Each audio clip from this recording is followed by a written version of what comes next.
kita untuk melihat di Markus pasal 7, perempuan Sirofenisia yang percaya. Markus 7 ayat 24, kita baca. Lalu Yesus berangkat dari situ dan pergi ke daerah Tirus. Ia masuk ke sebuah rumah dan tidak mau bahwa ada orang yang mengetahuinya.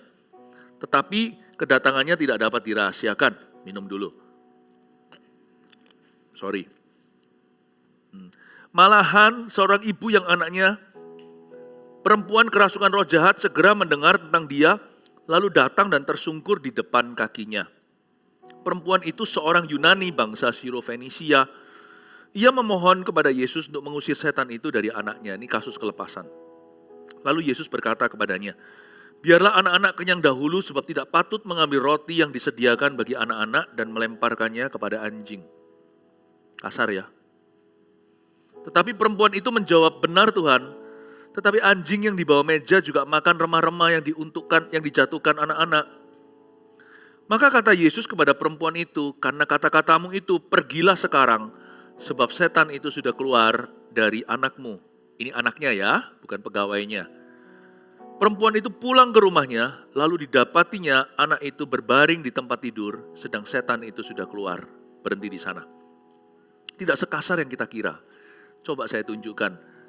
Yesus ini kali ini terkesan berjual mahal, bukan karena Tuhan itu sombong, bukan karena Tuhan itu pelit, bukan karena Tuhan itu tebang pilih orang atau pilih kasih, bukan. Tapi Anda harus tahu Sirofenisia adalah tempat penyembahan berhala. Sangat mudah Yesus dijadikan alternatif satu lagi. Untuk Yesus bisa melakukan perkara heran, Tuhan bisa, Tuhan gak perlu bantuan. Tapi supaya kita dapat benefit yang paling maksimal, agar jangan sampai akhirnya hanya terjadi kesembuhan, tapi sampai keselamatan totalitas, Yesus harus jadi satu-satunya. Gak boleh coba-coba. Yesuslah satu-satunya jalan, kebenaran dan hidup. Sirofenisia adalah tempat yang biasa. Gak berhasil, pindah ganti dukun yang satunya. Nah, Yesus ingin terlebih dahulu set himself apart atau memisahkan diri dari koleksi gembala orang Sirofenisia. Yesus menunjukkan bahwa dia adalah Tuhan di atas segala Tuhan, Raja di atas segala raja. Tiada Allah seperti dia. Jadi gak kasar, keras ia. Supaya mujizat terjadi dalam kehidupan kita, Tuhan mau membawa rencana dan kerajaannya. Kekerasan Allah itu kebaikan untuk kita. Jadi jangan tersinggung, saya baru tahu berapa lama yang lalu ada orang yang gak mau ke gereja gara-gara dengar khotbah saya selalu ketegur. Loh, wong saya gak kenal lu. Kalau memang iya berarti Tuhan cinta lu sama Anda. Tuhan sayang lu. Lalu Yesus berangkat dari situ dan pergi ke daerah Tirus. Yesus berangkat dari mana sih? Yesus berangkat dari kalangan orang Yahudi. Kalau Anda baca di pasal 7 ayat-ayat pertama perintah Allah dan adat istiadat Yahudi, Yesus sedang mengoreksi. Yesus sedang mengoreksi orang-orang Farisi, ahli Taurat. Yesus sedang bicara kepada orang-orang Yahudi yang notabene religius sekali. Yesus berada di kalangan religi. Sekarang Yesus pergi ke orang-orang non-Yahudi. Yesus berangkat dari situ pergi ke daerah Tirus. Tirus ini cukup jauh, 50 mil di atas Galilea, jadi ke arah utara. Kalau hari ini mungkin di arah-arah atas sana itu kan Lebanon ya. Di atas sana itu terus ke sana-sana lagi, kalau di dalam peta ada Irak, Iran, Afghanistan. 50 mil ke atas, ngapain sih Yesus ke situ? Coba pikirkan.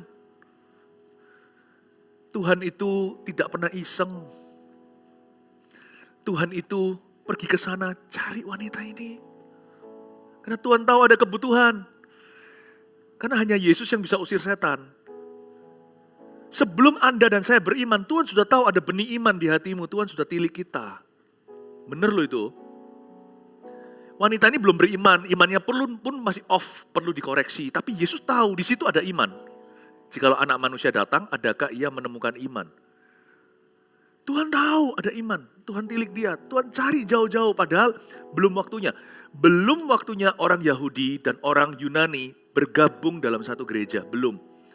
Yesus belum mati by the way, supaya kita tahu bahwa persatuan antara umat Allah di antara bangsa-bangsa dan umat Allah yang adalah anak cernya Abraham belum terjadi. Makanya gak heran, ayat 24 bilang gini, lalu Yesus berangkat.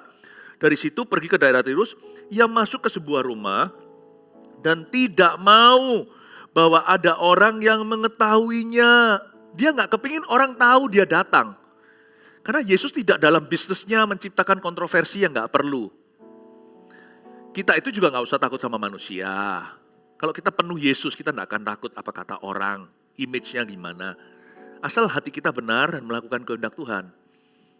Yesus gak takut loh ya sama opini dunia. Tapi Yesus juga gak bodoh, kita juga gak boleh foolish. Kita gak boleh bodoh. Jangan ciptakan kontroversi yang gak perlu. Yesus belum waktunya mempersatukan dalam satu gereja Gentiles and Jews atau orang Yahudi dan bangsa-bangsa lain juga. Ngapain? God's blessing is never too early. Tuhan tidak pernah terlalu pagi, terlalu awal, terlalu dini. Jangan paksakan sesuatu terlalu cepat terjadi kalau memang belum waktunya. Lihat belajar dari Tuhan, dia gak mau mereka semua tahu dia ada di situ. Tetapi tentunya kedatangannya tidak bisa dirahasiakan, ayat 24 kalimat terakhirnya. Jadi semi-semi lah ya, so-so. Kepingin dirahasiakan tapi juga gak rahasia total. Jadi Tuhan datang di rumah itu, buktinya perempuan itu tahu. Tapi Yesus gak mau itu dipublikasikan. Jangan gembar-gembor sesuatu yang belum matang. Saya biasanya punya satu ketetapan hati, kalau itu sebuah visi atau sebuah rencana, saya akan doakan dulu, tahu nggak? Seperti Titanic itu yang ketabrak, kelihatannya hanya bongkahan di atas es sedikit itu mana bisa membuat tenggelam kapal raksasa. Tapi yang tidak diketahuinya adalah di bawahnya itu gunung es. Yang Anda lihat visi yang dicetuskan misalnya di gereja itu sudah kami erami berjam-jam yang tidak Anda ketahui. Saya dalam hadirat Allah udah jengking-jengking nangis-nangis soal itu. Tidak ada kuasa jikalau tidak ada fondasinya.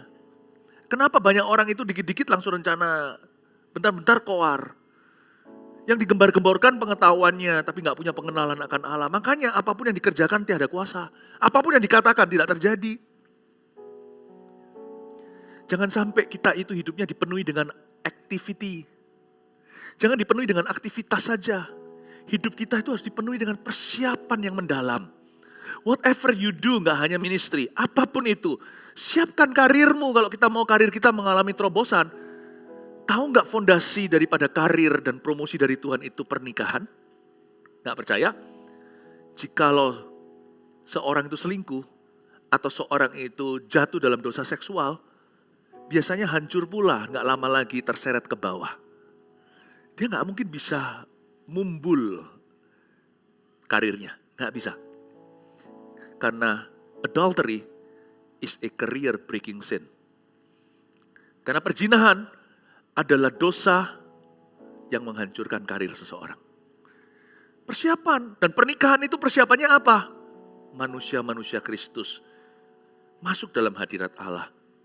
Anak muda juga jangan terburu-buru, maunya ini maunya itu. Siapkan dirimu, mau internasional, belajar bahasa internasional. Yesus ini punya fondasi. Ya.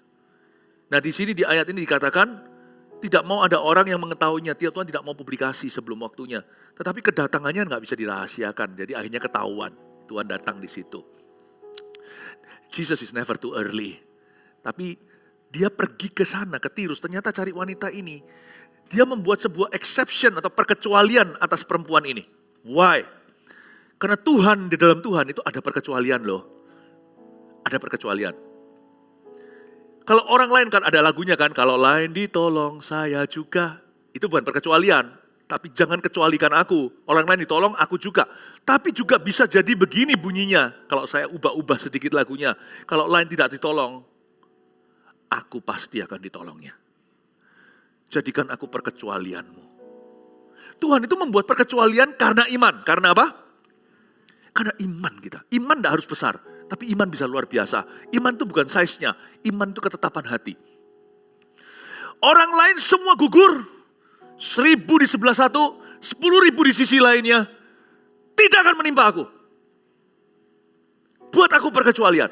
Yabes minta perkecualian. Kalau memang doa itu tidak berkenan atau memanipulasi Tuhan. Saya tidak percaya Injil kemakmuran. Tapi saya belajar dari iman Yabes ini. Namanya sendiri artinya apes. Terkutuklah. Tapi dia berkata, jadikan aku perkecualianmu. Kalau memang orang Yahudi saja yang diselamatkan, kami ini bangsa non-Yahudi adalah anjing. Anjing yang satu ini Peking, anjing ras. Yang lainnya, mungkin yang lainnya tidak ditolong. Buat aku perkecualian itu ya Tuhan. Ini bukan doa egois, ini doa keyakinan. Yabes berkata, bless me. Kiranya Engkau menjadikan aku berlimpah-limpah dan memperluas daerahku. Kiranya tanganmu menyertai aku dan kesakitan tidak menimpa. Saya kira Tuhan berkata, orang kok motivasi ditiadakan. Masuk Alkitab. Berarti Tuhan mau bicara apa sama kita?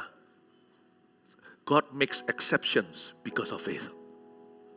Itu sebuah kalimat hikmat yang harus ditangkap, bahasa Inggrisnya bagus sih. God makes exceptions because of his faithful. Allah membuat perkecualian karena ada orang-orang yang berdiri di atas firman-Nya. Amin Bapak Ibu Saudara. Oh haleluya. Abraham juga begitu. Lot itu mestinya mati loh, binasa. Kan gak ada 10. Kan kontrak terakhir notarisan sama Tuhan.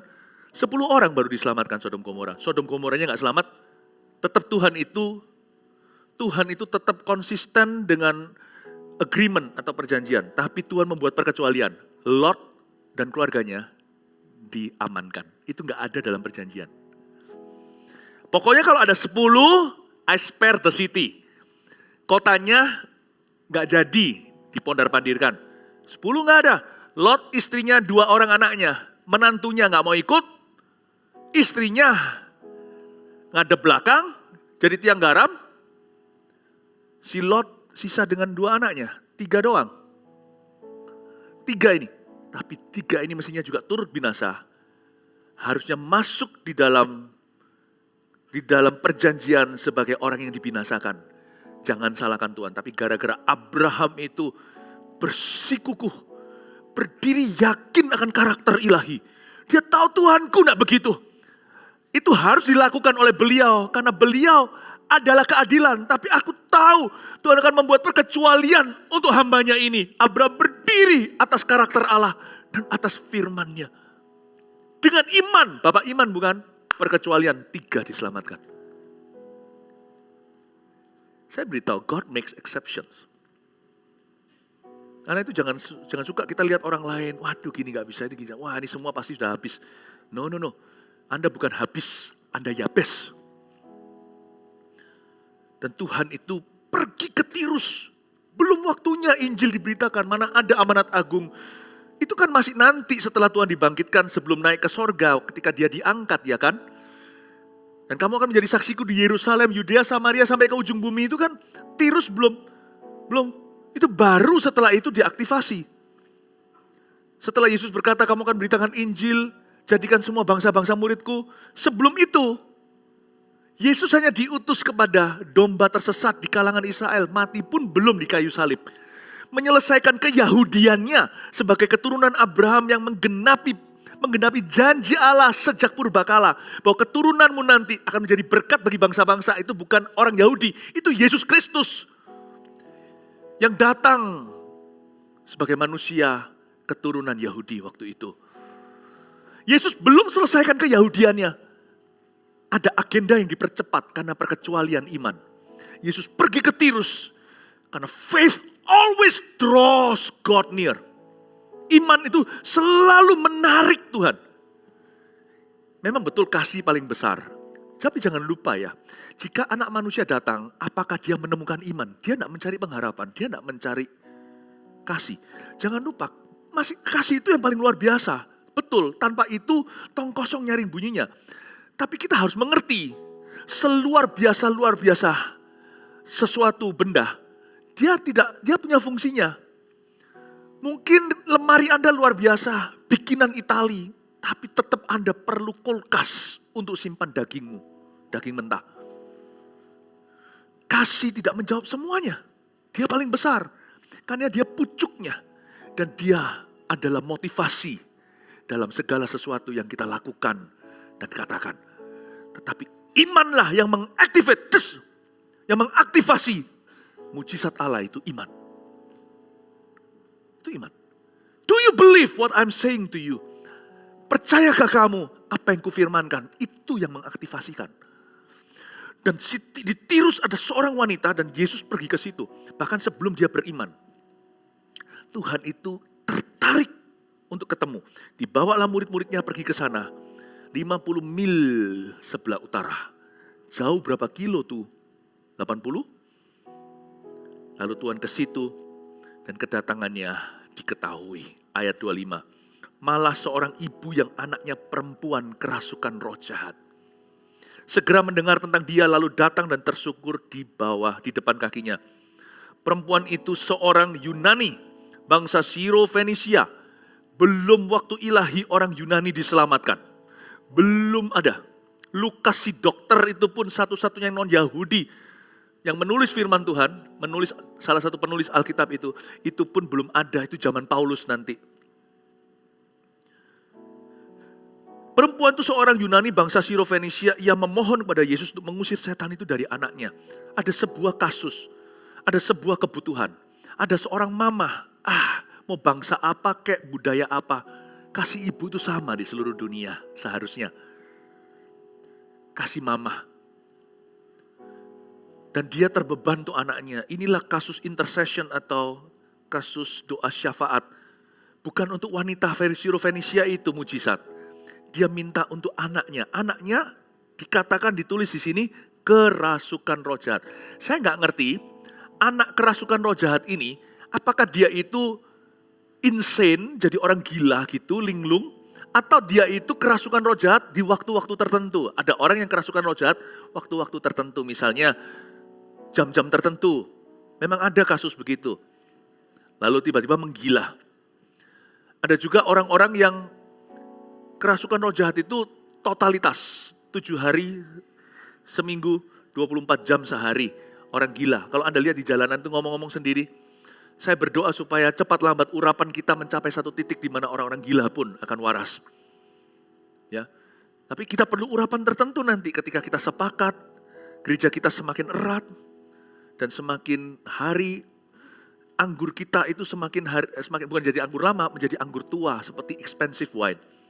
Itu gak bisa dipaksakan. Petrus gak langsung bayang-bayangnya menyembuhkan. Di awal-awal dia angkat dulu si lumpuh itu gak langsung. Waktu diangkat baru kuatlah pergelangan kakinya. Tapi nanti berapa ayat berikutnya. Dimanapun Petrus berjalan, bukan Petrusnya. Karena murid-murid Yesus berkumpul bersama-sama, sepakat memecah roti. Duduk di bawah pengajaran rasul-rasul. Dan mereka setia, seia sekata. Urapan Tuhan bertambah, bayang-bayang salah satu mereka pun menyembuhkan. Dan dikatakan di ayat itu semua yang datang disembuhkan. I'm waiting for Gereja Mawar Syara untuk matang.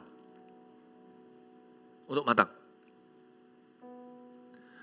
Saya tidak tahu apakah dia ini orang linglung tidak waras, ngoceh sendiri, seperti itu loh di pasal sebelumnya yang tadi saya jelaskan pagi hari. Kemarin Jumat Agung tentang orang gila di Gerasa itu yang berkata legion 6.000 setan. Saya nggak tahu apakah kayak gitu ya, tapi ini versi orang non-Yahudinya. Kalau di Gerasa itu orang-orang di dekat, berada di daerah dekat-dekat Galilea. Apakah dia gila? Saya nggak tahu. Atau mungkin sakit penyakit. Nggak ditulis di sini. Pokoknya yang dituliskan di sini adalah sumbernya adalah setan. Nggak semua sakit dari setan ya. Tidak semua sakit penyakit itu dari iblis.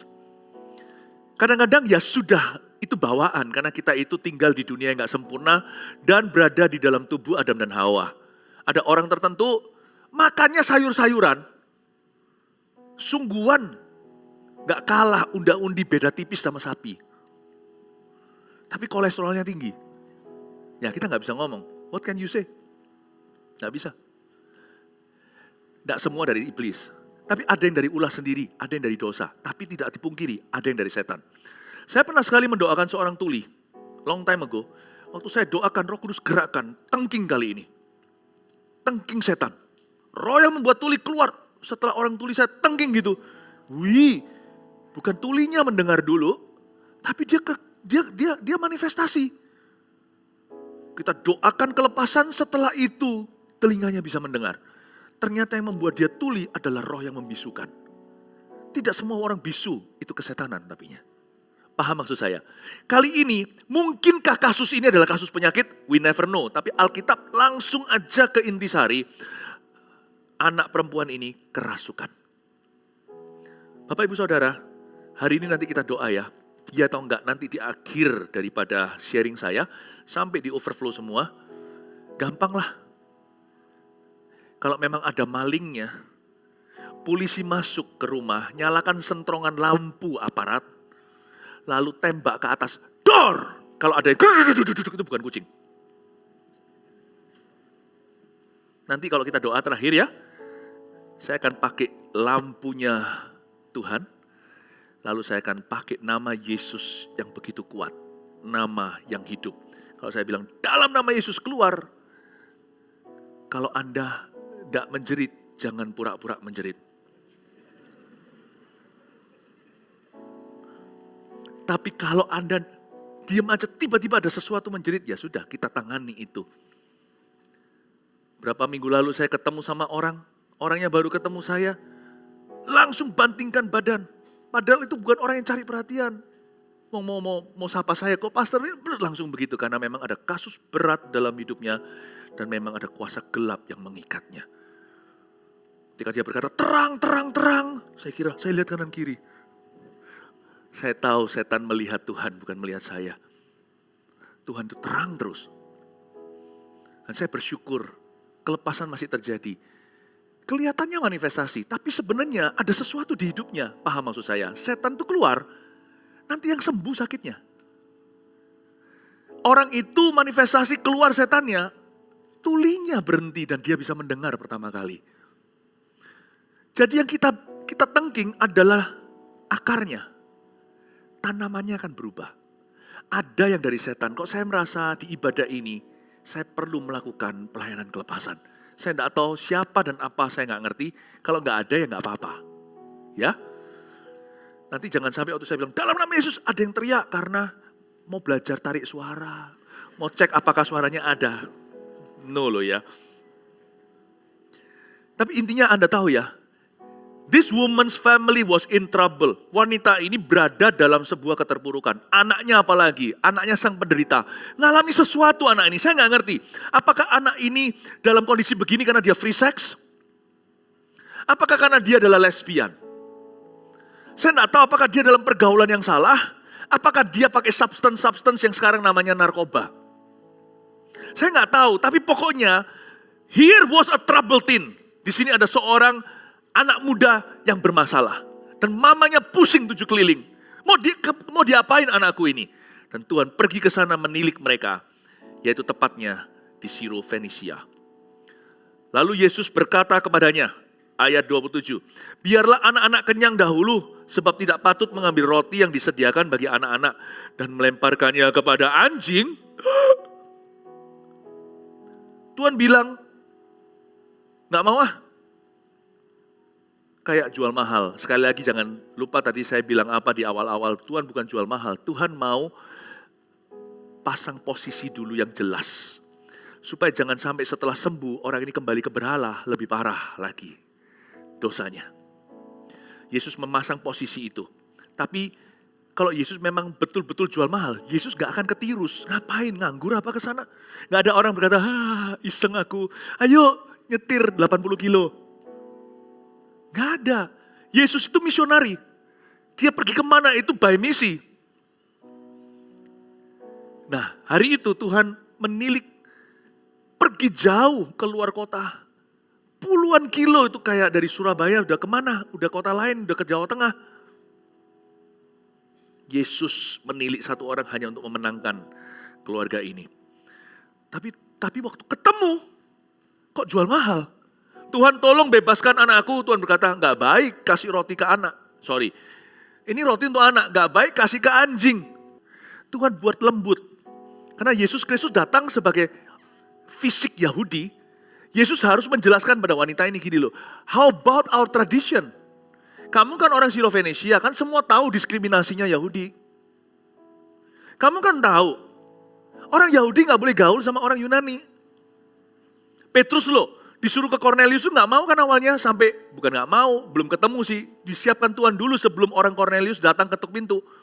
Dikasih karpet terbang turun, sembelih makan. Dia berkata, gak mau Tuhan, aku gak pernah makan yang najis. Lalu Tuhan berkata, jangan panggil najis, jangan haramkan apa yang aku sudah halalkan. 3 kali loh, baru setelah itu orang Kornelius datang, lalu dia mau ikut, terjadilah mujizat. Itulah gereja non-Yahudi pertama. Jadi, Yesus itu tanya sama wanita ini, how about the Jewish tradition? Tuhan mancing dia, bagaimana dengan tradisi? Kalau kita mau mengalami mujizat Tuhan, kita harus beyond tradition. Dan kita harus melampaui traditional thinking. Tuhan itu sedang koyakkan orang ini dari superstisi, ini bahaya superstisi, tanggal 13, happy birthday to you, gak boleh lebih awal loh. Aku ulang tahunnya tanggal 27, jangan dirayakan tanggal 26, nanti pendek umur. Ngawur.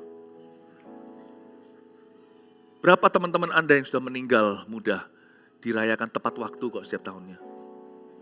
Happy birthday to you-nya selalu tepat hari, gak takut tuh harinya tepat nanti berakhir seperti mereka. Superstisi itu bahaya. Percaya ini, percaya itu, percaya arah, percaya apa. Tuhan mau hapuskan itu. Dan Tuhan juga tidak menghapuskan. Tapi Tuhan ingin bertata di atas tradisi manusia. Dan Tuhan berkata seperti ini, how about our tradition? My tradition, Yesus bicara secara manusia, tidak mengizinkan apa yang dari Yahudi ke sana, kosher. Kalau Anda sampai sekarang di Israel pun tetap ke tempat yang konservatif, apalagi Yerusalem, Tel Aviv lain cerita. Tel Aviv itu kota besar, itu kota ateis. Ya, kota sekuler, bukan ateis. Kalau Anda ke Yerusalem, hotel-hotel yang kita tinggali itu, kalau kita berziarah ke sana, itu hotel-hotel turis.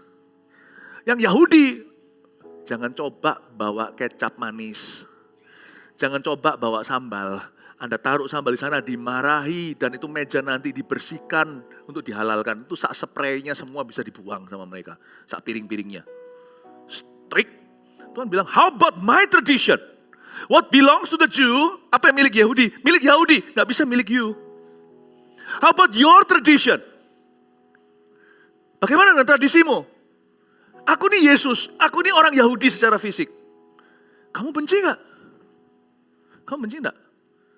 Sebelum kita bisa menerima pengorbanan Yesus, kita harus bisa terima Yesusnya dulu. Lahir dari Maria, jangan tolak fakta itu.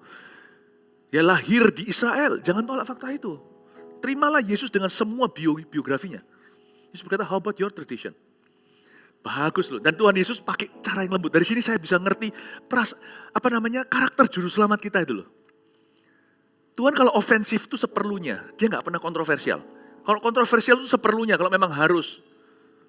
Sampai orang-orang Farisi semuanya sampai gak tahan kok mau bunuh dia kok. Tapi kontroversinya tidak bisa terelakkan. Memang harus demikian supaya mereka bertobat. Yesus tidak kompromi memberikan pesan Tuhan. Tapi dalam hal ini Yesus pakai kata yang lembut. Dia tidak pakai kata BITCH. Dia pakai kata papi. Not good, tidak bagus. Kasihkan apa yang untuk anak, dikasihkan ke little dogs. Dia pakai bahasa little dogs. Gak pernah loh rabi-rabi Yahudi pakai kata ini. Mereka pakai kata yang paling kasar, BITCH. BITCH. Cuman saya mau nunjukkan betapa kasarnya tradisi itu kadang-kadang ya. Karena tradisi orang menganiaya loh, jangan lupa loh. Karena tradisi, traditional thinking kita itu bisa menolak Tuhan, bahkan bisa menyalibkan Tuhan. Begitu jahatnya traditional thinking, padahal tradisi itu turun-temurun, ya maksudnya baik. Tapi ujungnya bisa menghalangi seseorang untuk terima Tuhan loh. Nggak bisa, aku nggak bisa lepaskan penyembahanku. Padahal bukan Tuhan, padahal tahu, tapi nggak bisa dilepaskan. Kita bersedia untuk menyalibkan Tuhan kedua kali demi mempertahankan tradisi. Saya tidak berkata bahwa tradisi itu salah. Saya bersyukur saya ini tradisi timur. Bukan Surabaya Timur saja, tapi orang timur. Saya senang menghargai orang yang lebih tua, menghormatinya, tidak jambal. Lebih personal. Lebih enggak you may me, say you say me. Tapi Saya ngerti, tapi tradisi itu tidak boleh di atas Tuhan. Kalau Anda mau mengalami perkara-perkara Tuhan, Tuhan di atas tradisimu. Kapan Tuhan akan mengoyakkan apa yang salah di dalam hidup dan keluargamu kalau tradisi dipegangi begini? Apalagi superstisi. Mau berubah gak bisa, aku dari dulu ya begini kok. Aku orangnya memang panasan. Itu tradisi yang bukan kebudayaan, tapi tradisi yang keluar dari sifat. Orang emosian, son of thunder. Anak halilintar Yohanes dan Yakobus pun bisa berubah menjadi rasul kasih kok. Yang satunya lagi jadi martir dan rasul kasih. Jangan pernah berkata, aku masih seperti dahulu, pulangkan saja aku ke rumah ibuku. Yang ketawa itu generasi tua. Yang muda gak ngerti lagu apa tuh. Never, jangan berhalakan pikiran tradisimu. Tuhan, kayak gini pasti berakhir begitu, jangan sok tahu. Kalau Tuhan intervensi, Tuhan interupsi, something new is gonna happen. Amin Bapak Ibu. Tuhan pakai kata little dogs. Jadi lebih bahasa kesayangan. Kalau kita bisa saja kita salah paham. Kok Tuhan anjing-anjingkan? Oh no, Tuhan tidak anjing-anjingkan. Tuhan bilang sama dia, it's not good to give to a little dog, to a puppy. Tapi anak perempuan ini langsung merasa penerimaan karena dia nggak pernah dengar seorang rabi Yahudi ngomong begini. Semua orang-orang rabi Yahudi selalu bicara sama dia, you are a USA, you are a USA. Kalau cara pandangnya aja nggak usah diucapkan, tuh selalu lihat begitu. Yesus dengan ramah berkata, nggak boleh loh, belum waktunya loh ibu, nggak baik menyerahkan ini ke tangannya. Apa yang penyelitnya anak, nggak boleh dikasihkan ke papi kan. Tapi jawaban orang ini mencengangkan. Coba lihat ya, mengapa jawabannya mencengangkan? Karena gara-gara jawabannya Tuhan kasih mujizat. Hati-hati how you answer God. Be careful how you answer God. Tuhan, tapi yang penting kan Tuhan tahu hatinya. Belum kenal Tuhan berarti. Tuhan tahu hatinya. Tapi dialog dengan Tuhan itu sama pentingnya. Nggak usah fasih lidah. Hati-hati gunakan lidahmu. Tetapi perempuan itu menjawab, benar Tuhan. Nggak ngamuk dia, nggak tersinggung. Benar Tuhan, tapi anjing yang di bawah meja juga makan remah-remah yang dijatuhkan anak-anak. Tahu nggak sih? Coba baca lagi. Anda dengar apa? Apa telinga saya yang miring ya? Kok dengar saya beda ya? Tapi perempuan itu menjawab, benar Tuhan. Dia nggak membantah.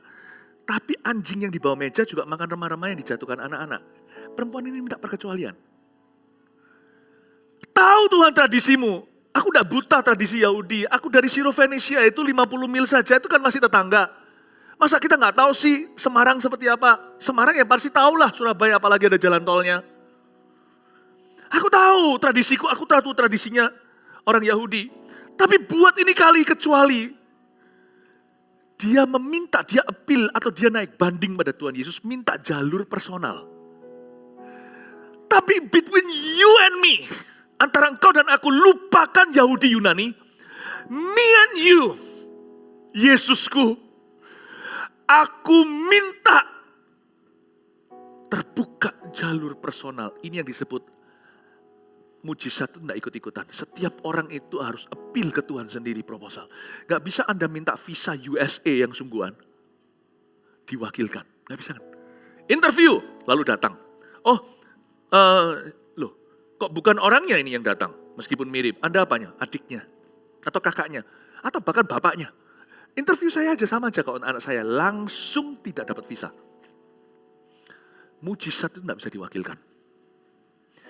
Itu yang disebut Allah beracara secara pribadi dalam hidup kita. Wanita ini dibukakan jalan. Tuhan tanya, bagaimana dengan tradisi kita? Wanita berkata, Tuhan bukakan jalur personal untuk aku. Aku datang kepadamu sebagai individu Yunani atau bukan, itu gak masalah. Yahudi atau bukan. Engkaulah Tuhanku. Akulah umatmu. Engkaulah bapakku, aku anakmu. Engkaulah penyembuhku, aku pasienmu. Engkaulah juru selamatku. Aku orang berdosa yang membutuhkanmu. Aku mau datang secara pribadi supaya Tuhan beracara secara pribadi sama aku. Little dog ini, this little puppy. Gak masih good hati Tuhan gitu. Tuhan langsung berkata, you got it.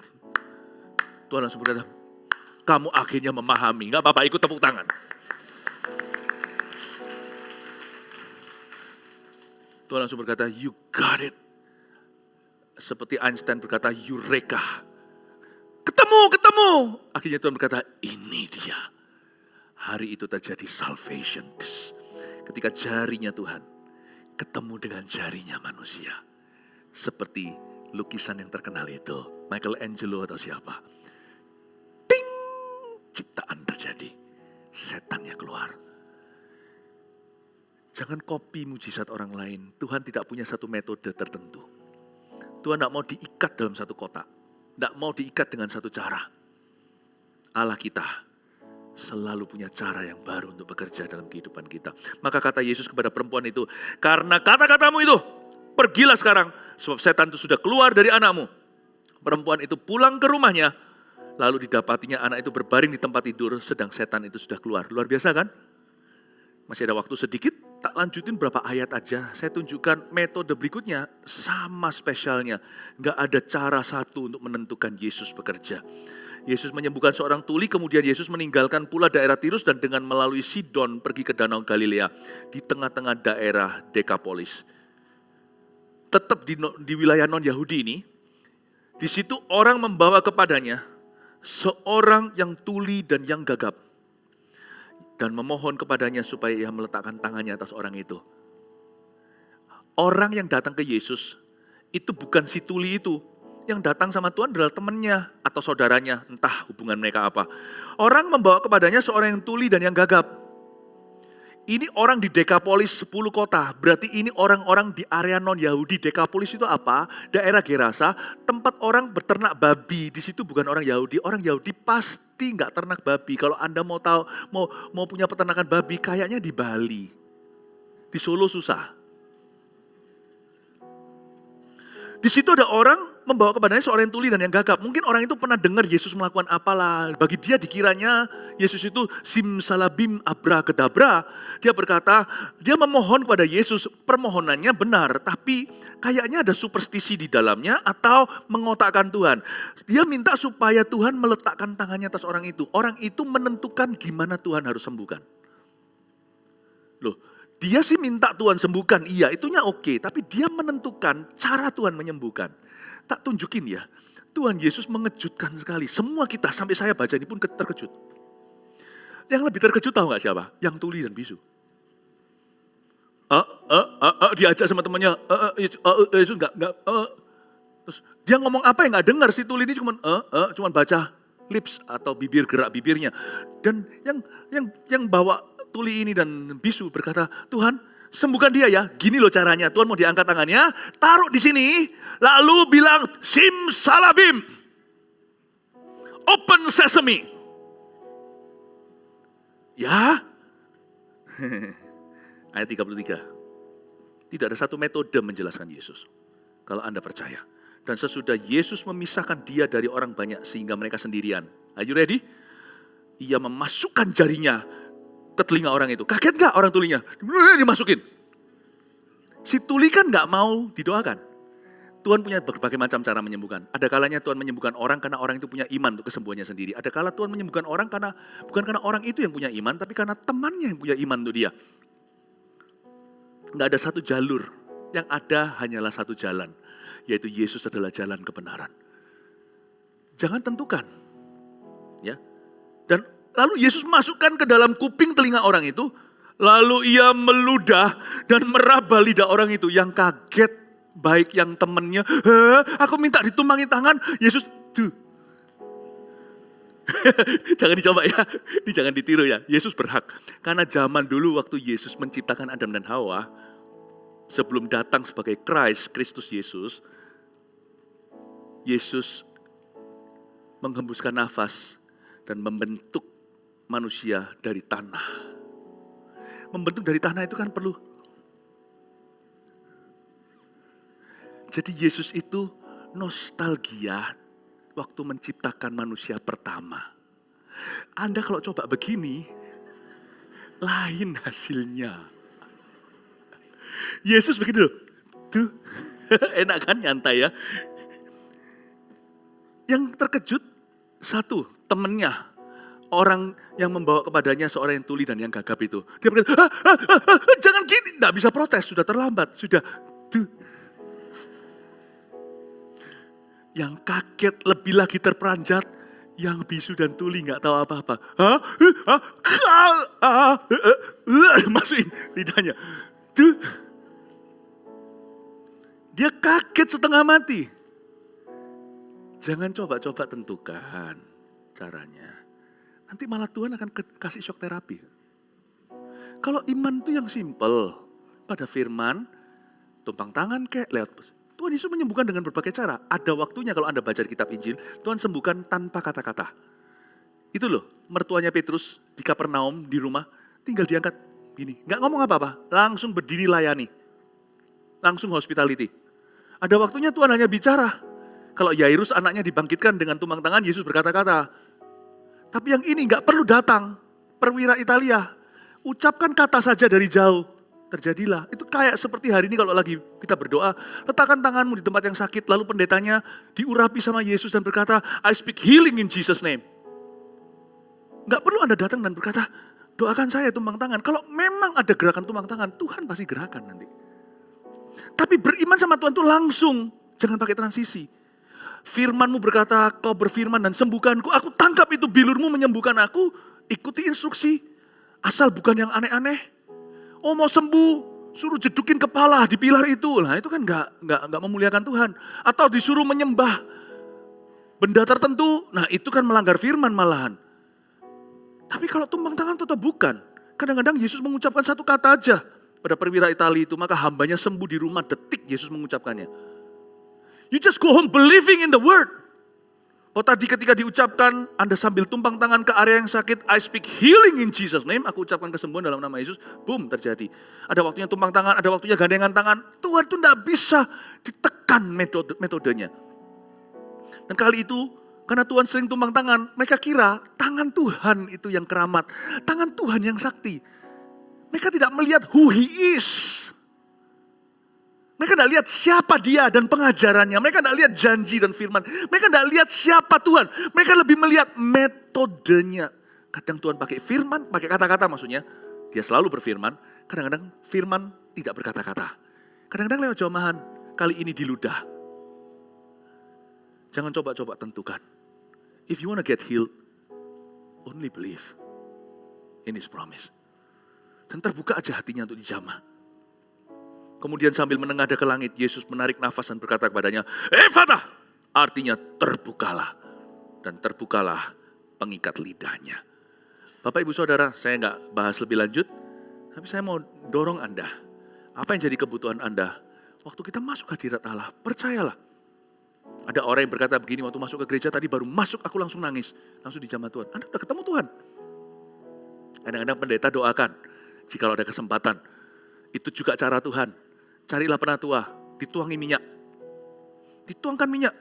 Dan doa yang lahir dari iman akan membangkitkan orang sakit itu. Dan jikalau dia berbuat dosa, dosanya juga akan diampuni. Ya kan? Cari penatua, seek your elders, seek out your elders. Minta mereka oleskan minyak dan doakan dengan iman. Tapi bagaimana kalau waktu itu tidak memungkinkan banyak orang? Whether you seek out your elders or not, carilah Tuhan. Pernah sekali di sebuah desa, saya praktekkan firman di kitab Yakobus, surat Yakobus pasal 5. Barang siapa sakit, cari penatua. Saya di sebuah pedesaan, saya melayani dari rumah ke rumah. Lalu saya melihat ada orang yang sakit terbaring. Saya lupa persisnya sakitnya apa, pokoknya orang itu gak bisa berdiri. Pada waktu saya lihat gitu kasihan. Apa boleh buat, yang saya ingat pertama kali adalah Yakobus 5. Tapi gak ada baby oil di mana-mana. Saya bilang punya minyak. Ibu di sana, di pedesaan pakai seweknya. Berkata, ada mas, ada minyak goreng. Saya bilang, gak apa-apa Pak, sini minyak gorengnya. Siapa bilang minyak dari Israel aja bisa menyembuhkan? Minyak zaitun, jangan-jangan nanti kita berhalakan. Saya ambil minyak goreng, merek apa itu ikan-ikanan? Saya gak boleh endorse ya kan. Saya ambil karena saya lihat dia bapak, kalau dia tante-tante lain cerita. Kalau bapak-bapak tak toiletnya gitu gak akan jerawatan. Kalau ibu-ibu kena gitu langsung harus pergi ke dokter kecantikan. Karena kulit wanita lebih sensitif ya kan. Saya ambil minyak goreng itu. Saya bilang, dari dalam nama Yesus dengan minyak goreng ini, aku menyembuhkanmu dalam nama Tuhan. Berdiri dia. Saya pulang dikasih ayam kok.